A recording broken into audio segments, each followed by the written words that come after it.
में आगे बढ़ते हैं, चलें आपको कि दिल्ली में India artificial intelligence impact summit के दरमियान प्रधानमंत्री नरेंद्र मोदी ने जियो के एआई पवेलियन का दौरा किया।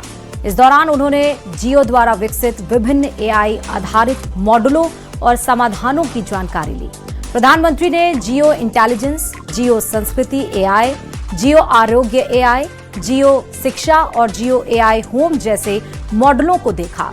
इन मॉडलों का मकसद एंटरप्राइज इंटेलिजेंस, भारतीय भाषाओं और सांस्कृतिक सामग्री, स्वास्थ्य सेवाओं, शिक्षा समाधान और स्मार्ट होम आधारित एआई सुविधाओं को सुलभ बनाना है। इस मौके पर रिलायंस जियो इन्फोकॉम लिमिटेड के चेयरमैन आकाश अंबानी ने कंपनी द्वारा विकसित किए जा रहे एआई इकोसिस्टम और उसके विभिन्न आयामों की जानकारी प्रधानमंत्री को दी। जियो लंबे समय से एआई फॉर ऑल की अवधारणा पर जोर देता रहा है। रिलायंस इंडस्ट्रीज के चेयरमैन मुकेश अंबानी पहले भी कह चुके हैं कि तकनीकी का वास्तविक लाभ तब मिलता है जब वह बड़े पैमाने पर आम लोगों तक पहुंचे। इसी सोच के तहत जियो एआई फॉर ऑल के विजन पर काम कर रही है। इंडिया एआई इंपैक्ट समिट में देश विदेश की कई टेक कंपनियां और नीति विशेषज्ञ भाग ले रहे हैं। ऐसे में प्रधानमंत्री के जियो पवेलियन के दौरे ने एआई क्षेत्र में निजी क्षेत्र की पहल पर ध्यान खींचा है। वहीं दिल्ली के भारत मंडपम में आज से एआई महाकुंभ की शुरुआत हो गई है। इंडिया एआई इंपैक्ट एक्सपो 2026 का पीएम मोदी ने उद्घाटन किया, जिसमें 20 देशों के राष्ट्राध्यक्ष समेत 45 देशों के प्रतिनिधिमंडल हिस्सा ले रहे हैं, जबकि 100 से अधिक देशों को इस कार्यक्रम में आमंत्रित किया गया है।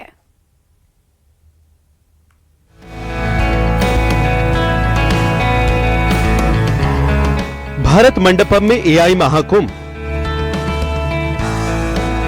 India AI impact expo 2026।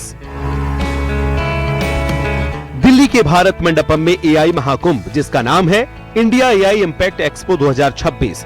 इस सम्मेलन का फोकस एआई को स्वास्थ्य, कृषि, शिक्षा और डिजिटल इंफ्रास्ट्रक्चर से जोड़ने के साथ सुरक्षा और डेटा प्राइवेसी जैसे मुद्दों पर वैश्विक सहयोग बढ़ाने पर है। एआई समिट में इस बार तकनीक और परंपरा का अनोखा संगम देखने को मिल रहा है। यहाँ एआई के जरिए गीता के उपदेशों को नए अंदाज में पेश किया जा रहा है। इस बार खास डिजिटल सेटअप को जियो ने तैयार किया है। इस सेटअप में आधुनिक तकनीक की मदद से गीता के संदेश और उपदेश को इंटरैक्टिव तरीके से दिखाया जा रहा है, ताकि लोग सुन और समझ सकें। समिट में तकनीक और परंपरा का अनोखा संगम देखने को मिल रहा है। इस जगह पर आप देखें कि एआई के जरिए गीता के उपदेश को नए अंदाज में पेश किया जा रहा है। इस खास डिजिटल सेटअप को तैयार किया है जियो ने, और इस सेटअप में आधुनिक तकनीक की मदद से गीता के संदेश और उपदेश को इंटरैक्टिव तरीके से दिखाया जा रहा है, जिससे कि लोग उसे सुन और समझ सकें। लोगों के लिए एक बिल्कुल अलग ही अनुभव है। ऐसा लग रहा है कि मानो प्राचीन काल का ज्ञान आधुनिक तकनीक के साथ सामने आ गया हो। एआई समिट में इस बार खास रोबोटिक डॉग ने सबका ध्यान अपनी ओर खींचा है। देखने में बिल्कुल आम कुत्ते जैसा है। ये स्मार्ट डिवाइस तकनीक का शानदार उदाहरण है। सुरक्षा के लिहाज से ये बेहद उपयोगी है। खासकर अगर किसी जगह बम होने की सूचना मिले तो इंसान को अपनी जान जोखिम में डालने की जरूरत नहीं है। डिवाइस को मौके पर भेजा जा सकता है। ये संदिग्ध जगह की लाइव तस्वीरें कंट्रोल रूम तक पहुंचाता है, जिससे आतंकियों की गतिविधि पर नजर रखी जा सकती है। एआई समिट में बड़ा ही दिलचस्प डिवाइस यहां पर देखने को मिल रहा है। ये इसको कहते हैं रोबोटिक डॉग, जहां पर लोग नहीं पहुंच सकते और जहां उनको पहुंचने में खतरा होता है। खास करके अगर कहीं बॉम्ब है, उसकी सूचना मिलती है, तो ये जो डिवाइस है, ये रोबोटिक डॉग, वो 24 घंटे काम कर सकता है। उस जगह पर पहुंचकर इंस्पेक्शन कर सकता है। बता दें कि 20 फरवरी तक चलने वाले इस एआई महाकुंभ में इनोवेशन, पॉलिसी और टेक्नोलॉजी का संगम देखने को मिल रहा है। साथ ही सुरक्षा और डेटा प्राइवेसी जैसे मुद्दों पर वैश्विक सहयोग बढ़ाने पर भी जोर दिया जा रहा है। Bureau report, news 18।